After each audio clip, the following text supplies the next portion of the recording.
Bem, vamos a mais uma aula do nosso estudo da carta de Tiago. Nós chegamos agora ao capítulo 5.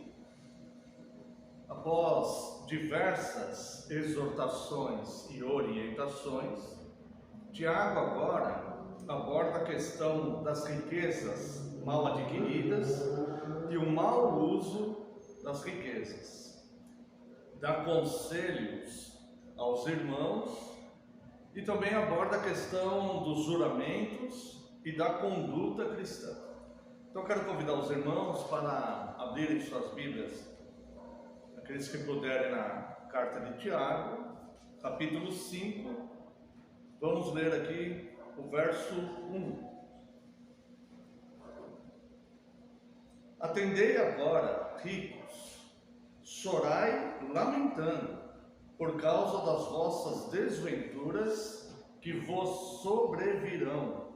Então Tiago, ele começa essa nova parte da sua carta, mais uma vez abordando a questão dos ricos. Ele comenta a questão dos ricos no começo, né? Até nós falamos a questão da acepção de pessoas, que Deus não faz acepção de pessoas, também por classe social, né? Nós vimos que Deus não faz acepção de pessoas no tocante ao estrangeiro, né? E aqui também nós vimos na carta de Tiago, Tiago aborda pela questão da classe social. Então Deus não faz acepção de pessoas por etnia, pelo fato de ser judeu ou gentil, né? E nem por ser patrão ou senhor. A Bíblia aborda todas essas questões. E Tiago fala de classe social, que Deus não faz acepção de pessoas entre ricos e pobres. Aquele que fizer o certo será aceito, né?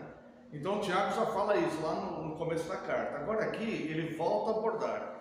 Quando ele volta a abordar essa questão dos ricos, ele vai dizer aqui, ó, atendei agora. Ou seja, Tiago está chamando os ricos ao arrependimento. Tudo nos leva a crer que haviam muitos ricos que estavam entre os destinatários dessa carta, que eram judeus convertidos da dispersão, porque ele aborda profundamente a questão dos ricos, no começo e no final da carta. E ele aborda no começo da carta, como eu disse, falando da não acepção de pessoas, e no final ele volta a falar dos ricos, mas agora chamando ao arrependimento. E olha a forma com que ele faz isso, né? Atendei agora, ricos, chorai lamentando, por causa das vossas desventuras. Desventura é quando tudo vai dar errado. O que planejou que ia dar certo, deu errado, tá? Que vos sobrevirão. Então ele afirma que essas desventuras sobrevirão. Então ele alerta esses ricos para que se arrependam lamentando, né?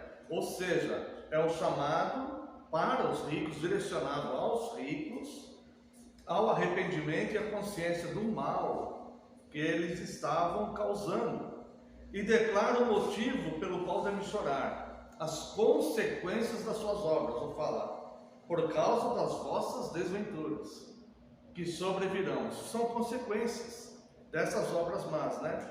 Vamos reler aqui rapidamente em Gálatas, capítulo 6, verso 7, um versículo que nós conhecemos muito bem e que é importante sempre meditar nele, né?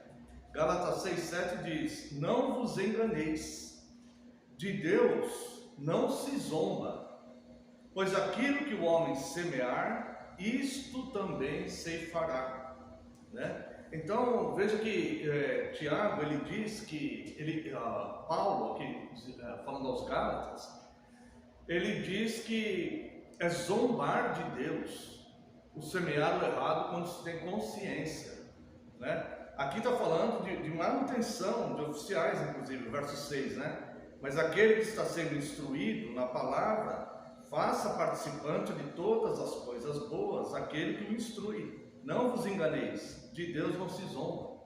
Então, ele diz que Paulo, né, ele trata essa questão dessa desobediência com relação a Deus como uma zombaria, né?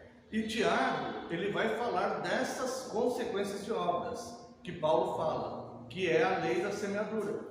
O que o homem semear, isso ele vai colher. Essa lei, ela é imutável, ela é rigorosa, né? Ela é imutável, ela é irreversível. A única forma que temos esperança que essa lei não se cumpra quando nós fazemos errado é quando nós oramos com sincero arrependimento e pedimos o perdão de Deus. É por isso que Tiago aqui, ele vai falar para os ricos: chorai lamentando. Por que ele fala chorai lamentando? Porque quando vem as desventuras e as consequências das obras más, normalmente as pessoas choram uma espécie de arrependimento, mas é um arrependimento de remorso, né? Um arrependimento de remorso, ou seja, aquele arrependimento que ela está triste, ela está chorando porque deu errado, porque deu uma consequência, porque ela se prejudicou, por esse sentido. Nesse arrependimento não existe o consolo. Então é por isso que Tiago ele fala: chorai lamentando as vossas próprias obras, porque as consequências disso elas virão, né? Tá? Então, mas temos um detalhe, né? Ele não fala isso de todos os ricos. Não é, isso aqui não é todos os ricos, não é o fato da pessoa ser rica que ela vai ter más consequências ou virão desventuras na vida dela. Aqui ele está falando de riquezas mal adquiridas e mal empregadas, ou seja, aqueles ricos que se tornam orgulhosos, que não conseguem ver nada mais além do mundo, além da sua própria situação, da sua própria condição, né? Aquele que de forma perversa devoram tudo, pois eles oprimem os pobres, oprimem os trabalhadores e tudo mais. Então, esse arrependimento, aliás, é para essa classe de ricos, não todos os ricos, mas os ricos que agem dessa forma, que deixaram seu coração se corromper por causa das riquezas, do poder, do dinheiro, né? Tá? E que oprimem pessoas dessa forma, tá bom? Então, ele começa essa parte falando a respeito dessas consequências. Veja o verso 2 e o verso 3. As vossas riquezas estão corruptas, e as vossas roupagens comidas de traça. O vosso ouro e a vossa prata foram gastos de ferrugem, e a sua ferrugem há de ser por testemunho contra vós mesmos, e há de devorar como fogo as vossas carnes. Tesouros acumulastes nos últimos dias. Veja que ele está dando aqui uma sentença. Isso aqui vai acontecer caso não haja o arrependimento, né? E não sei se os irmãos lembram, no começo da carta nós falamos que existe um paralelo entre essa carta de Tiago e o Sermão do Monte do Senhor Jesus Cristo, né? E Jesus, no Sermão do Monte, ele fala isso: não junteis tesouros na terra, onde os ladrões escavam e roubam, onde as traças corroem da ferrugem, né? Mas ajuntai tesouros no céu, onde as traças não corroem, né? Os ladrões não roubam e tudo mais. Então Tiago, ele cita essa palavra de Jesus como sentença. Fala assim: olha, vocês já foram advertidos sobre isso pelo próprio Senhor Jesus, mas Jesus já morreu, já ressuscitou, já está assunto aos céus, e vocês voltaram a essas práticas de novo. Então é como se vocês tivessem esquecido ou ignorado o que o Mestre falou, o que o Senhor Jesus falou, né? Então aqui ele aplica como sentença, mas antes da sentença, a misericórdia. Atendei agora, ricos, chorai lamentando, né? Veja aqui o próprio capítulo 1 de Tiago, verso 10, que ele vai dizer aqui: o rico na sua insignificância, porque ele passará como a flor da erva. Quando ele está falando, né, que tudo isso é vaidade, que é como a flor do campo, que vai passar, né? Em algum momento está em todo o seu esplendor e glória, mas logo passa. Assim também é toda essa ostentação dos ricos, né? Muitos ricos ostentaram muito, né? E agora onde eles estão, né? Muitas pessoas, né? Tá meio comum hoje aí, por causa do que está acontecendo aí no mundo, né? Na Venezuela, por exemplo, essa questão cabeça de um ditador, né? Que não se importa em cometer genocídios, não se importa em ver seu próprio povo morrendo. Né? Quantos desses mataram milhões de pessoas? Não estou falando qual caso desse específico, né? Mas outros ao longo da história mataram milhões de pessoas para se manterem no poder e manterem no luxo, nas riquezas. Onde eles estão agora? Né? Quanto tempo durou isso? Será que valeu mesmo a pena tudo isso, né? Então Tiago, ele chama essas pessoas, né? Vamos dizer assim, esses ricos que se deixaram corromper. Não todos os ricos, mas os ricos que agem dessa forma. Chama ao arrependimento. Né? Depois vem o verso 3, que ele vai falar que essas coisas testemunham, né? Nós já lemos, né? O vosso ouro e a vossa prata foram gastos de ferrugens, e a sua ferrugem há de ser por testemunho contra vós. Contra vós mesmos, e há de devorar como fogo as vossas carnes. Aqui uma referência claríssima ao inferno. Vai devorar como fogo as vossas carnes, tá? Então, no verso 3, essas atitudes dessas pessoas que tinham poder, que tinham dinheiro, que tinham recursos desse mundo, e poderiam estar auxiliando na obra de Deus, poderiam estar auxiliando aqueles que estão passando algum tipo de dificuldade, poderia estar contribuindo de alguma forma, com amor, com sensibilidade, né, para as coisas do seu contexto ali, de pessoas que estavam próximas. Essas pessoas não se deixaram corromper por esses valores, concentraram e queriam cada vez mais, mesmo que oprimindo, até mesmo muitas vezes matando pessoas, né, muitas vezes, tá?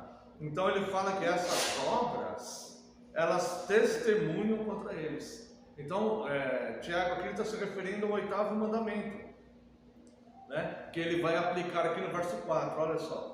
Eis que o salário dos trabalhadores que ceifaram vossos campos, e que por vós foi retido com fraude, está clamando. E os clamores dos ceifeiros penetraram até os ouvidos do Senhor dos Exércitos. Então fala assim, olha, o clamor daquelas pessoas que estão sendo injustiçadas, oprimidas, aqueles trabalhadores que estão enriquecendo vocês, mas que vocês os oprimem e retêm o pagamento deles e tudo mais, isso está clamando a Deus, é testemunha contra vocês. É como num tribunal, digamos que é um crime em que não tem provas, as provas são testemunhas de pessoas. Mais ou menos isso. E esse clamor está chegando a Deus como testemunho, tá? Contra eles. E aqui no verso 4 ele vai falar, né? Eis que o salário dos trabalhadores que ceifaram os vossos campos, e por vós foi retido, com fraude está clamando, e os clamores dos ceifeiros penetraram até os ouvidos do Senhor dos Exércitos. Quando nós vemos no livro do Apocalipse, o Senhor Jesus ele vai exercer o juízo, o anjo chega antes com uma taça, e tinha as lágrimas, mas tinha a oração dos santos, né? E entregam para Deus. Então ele joga, quando joga, né, dá para o anjo, quando joga começa os flagelos na terra. Então é o clamor, né, daqueles que foram oprimidos e que o Senhor Deus vai cumprir. Então aqui, reter o pagamento com fraude é uma quebra do 8º mandamento, tá? E os versos 5 e 6 é a quebra do 9º mandamento. Tende vivido regaladamente sobre a terra, tendes vivido nos prazeres, tendes engordado o vosso coração em dia de matança, tendes condenado e matado o justo, sem que ele vos faça resistência. Por que quebra do 9º e do 10º mandamento? O 10º por causa da cobiça desses ricos, né? Que faziam tudo isso pela cobiça de manter suas riquezas e até aumentá-las à custa do sofrimento dos outros, né? E aqui diz que eles condenam e matam aqueles inocentes que eles estão oprimindo, e para que haja essa condenação, obviamente, alguma denúncia falsa, algum rigor excessivo aí, falso, forjado, para condenar essas pessoas injustamente, né? Então você vê que aqui já teve a quebra do 5º, a quebra do 8º, do 9º e do 10º mandamento, Tá? Depois ele vem a parte aqui de conselhos, né, que vem a partir do verso 7. E eu quero ler o verso 7 e o verso 8. Sede, pois, irmãos, pacientes até a vinda do Senhor.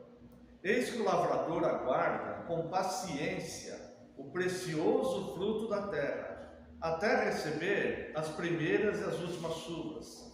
Sede vós também pacientes e fortalecei o vosso coração, pois a vinda do Senhor está próxima.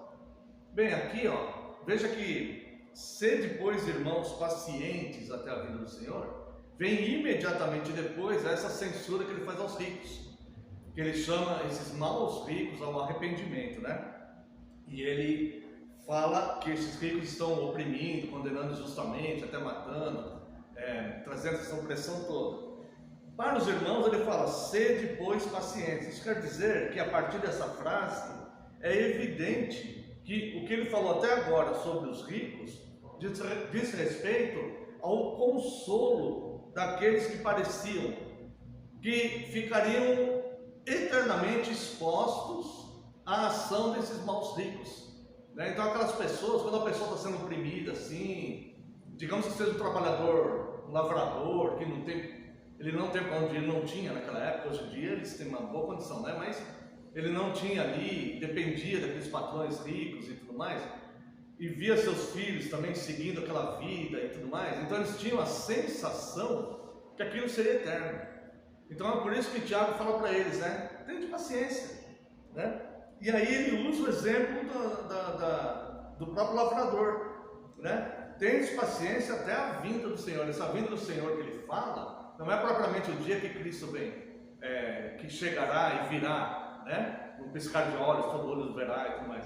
Mas esse dia do Senhor, essa vinda do Senhor, é quando haverá o juízo, quando Deus entrará com o juízo sobre aqueles ricos, né? Então, sede, pois, pacientes até a vinda do Senhor. Eis que o lavrador aguarda com paciência o precioso fruto da terra, até receber as primeiras e as últimas chuvas. Ou seja, ele aguarda sem saber o que está acontecendo no seio da terra, né? Por isso que a Bíblia, né, nós já falamos isso outras vezes, usa muito esse exemplo do lavrador, porque ele está esperando o fruto, mas ele não vê como isso está acontecendo, o processo que isso está acontecendo dentro no seio da terra.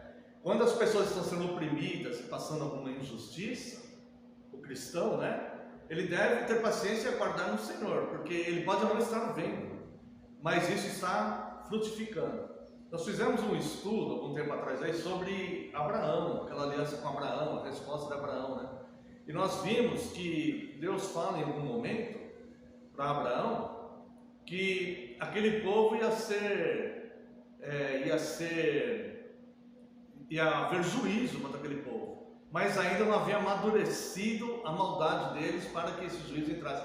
É como se Deus tivesse uma régua e quando completasse aquela medida, Deus exerce o juízo. Então essa régua é particular de Deus. É claro que essa régua é figurativa, né? Isso não existe, né?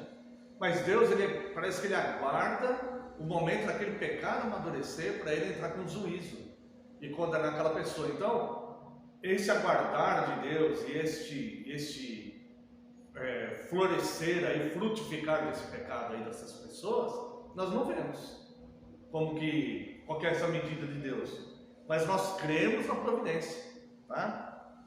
Então é isso que ele fala aqui. Deu para entender essa questão? Então, ele vai falar a respeito do consolo daqueles que pareciam por um tempo estarem expostos, e esses ricos impunemente nos seus erros, né? Esses que estavam oprimidos, expostos a esses que tinham poder, e esses que tinham poder parece que não estavam lá impunemente, né? É como assim, a gente vê hoje em dia, esses corruptos, pessoas oprimindo, parece que eles estão... Não há punição para eles, parece que estão na impunidade, mas é só o tempo de amadurecer e Deus vai intervir, com certeza, de um jeito ou de outro, ou Deus leva, alguma coisa vai acontecer, né? Então é por isso, mas antes vem a misericórdia, por isso que ele fala, atendei ricos, chorai lamentando, né? Esse chamado ao arrependimento, tá? Então, depois de mencionar as perversidades que iam pairar sobre os ricos, né? E declarar isso, entre outras coisas, né, que para essa situação de orgulho e crueldade da forma que eles governavam sobre os pobres, ele acrescenta imediatamente que os que são injustamente oprimidos têm esse motivo para ser paciente. Então, algo que ninguém vê, mas que o cristão confia, e ele vê pela fé. Parece que vai ser impune, mas a Bíblia fala, caem e não sabem no que tropeçaram. Então, a vingança pertence ao Senhor, pertence a Deus. Então, tudo que fizerem, principalmente que fizerem contra o povo de Deus, vai ter que ser pago. Vai ter que ser pago. A Bíblia fala até de todo o sangue derramado, todo sangue inocente derramado, vai ter que prestar contas e vai ter que ser pago. Tá? Então, isso que ele quer dizer, né, quando diz até a vinda do Senhor, porque o próprio Deus se tornaria juiz dessa causa, né? Então, nós podemos também tirar isso como princípio e pensar que toda essa situação de coisas que acontece hoje, todas essas injustiças que tem, né, elas não serão perpétuas. Isso será corrigido. Um dia isso será corrigido, né? A Nova Jerusalém descerá do céu. Esse sistema de coisas aqui, como Pedro fala, vamos começar a estudar as cartas de Pedro, né, a partir da próxima semana, se Deus permitir. Essas coisas serão desfeitas como pelo fogo, né? E uma nova ordem de coisas, agora justas, serão feitas, serão estabelecidas aí sim, quando Cristo voltar definitivamente, tá? Porque o Senhor, na sua vinda, reduzirá todas essas coisas que estão erradas à ordem. E, portanto, a nossa mente deve ter boa esperança, pois a restauração de todas as coisas nos é prometida naquele dia. E embora o dia do Senhor seja chamado em toda parte das Escrituras uma manifestação do seu juízo, do seu julgamento, é graça quando ele socorre o seu povo, e juízo quando ele castiga os ímpios, né? Então essa será a nossa libertação final, tá? O cristão, ele nunca pode perder de vista que a vida não se resume a isso aqui, mas nós temos o céu prometido, onde haverá justiça, né? Paz, não mais morte, enfim, uma vida realmente satisfatória, né? Este mundo não pode oferecer. Esse mundo, nem para os ricos, esse mundo pode oferecer. Ele oferece uma glória ali momentânea, mas um dia tem uma conta que o mundo não consegue impedir a ação de Deus, tá? Então ele fala, né? Fortaleça o vosso coração, tá? No verso 8, né? Sede vós também pacientes e fortalecei o vosso coração, ou seja, fortaleça o vosso coração para que ninguém se oponha e diga que o tempo de libertação é muito demorado, porque o tempo, de fato, ele pertence a Deus. E embora pareça demorado para nós, é o tempo justo para Deus providenciar o juízo contra os ímpios. Porque Deus, mesmo contra os ímpios, Deus não fará injustiça com ninguém. Ninguém será injustiçado. Todo o tratamento de Deus será ou misericórdia ou justiça, mas nunca será injustiça. Então, Deus vai agir e age efetivamente com misericórdia daqueles que o respeitam, que não zombam dele, né? Lembra a lei da semeadura? Não se deixe enganar, de Deus não se zomba, tá? Então, Deus ele vai agir com misericórdia ou justiça, mas nunca com injustiça. Por mais pesada que seja a justiça para algumas pessoas, essa é justiça. O juiz é justo, nunca é injusto, né? E alguns ele vai usar de misericórdia, porque ele concilia justiça e misericórdia. Ele é justo e misericordioso ao mesmo tempo, na mesma intensidade. Versos 9 a 11. Irmãos, não vos queixeis uns dos outros, para não serdes julgados. Eis que o juiz está às portas.